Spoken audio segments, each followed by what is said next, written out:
رمضان کے آخری عشرے میں اعتکاف کرنے کی بہت فضیلت ہے۔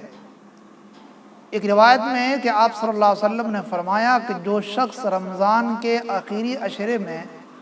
خلوص کے ساتھ اعتکاف کرتا ہے، اللہ تبارک و تعالیٰ اس کے پچھلے تمام گناہوں کو معاف فرما دیتے ہیں، 2 حج اور 2 عمرے کا ثواب عطا کرتے ہیں، اور 40 دن تک سرحد اسلام کی حفاظت کرنے کا ثواب عطا کیا جاتا ہے۔ اور 40 دن تک اگر کوئی اسلام کے سرحد کی حفاظت کرے تو اللہ تبارک و تعالیٰ اس کو گناہوں سے ایسا پاک و صاف کر دیتے ہیں جیسا کہ وہ آج ہی پیدا ہوا۔ اسی طرح ایک روایت میں سیدنا عبداللہ ابن عباس رضی اللہ تعالیٰ عنہ نے فرمایا کہ میں نے رسول پاک صلی اللہ علیہ وسلم کو یہ ارشاد فرماتے ہوئے سنا کہ کوئی شخص اگر ایک دن اعتکاف اللہ کی رضا کے لیے کرتا ہے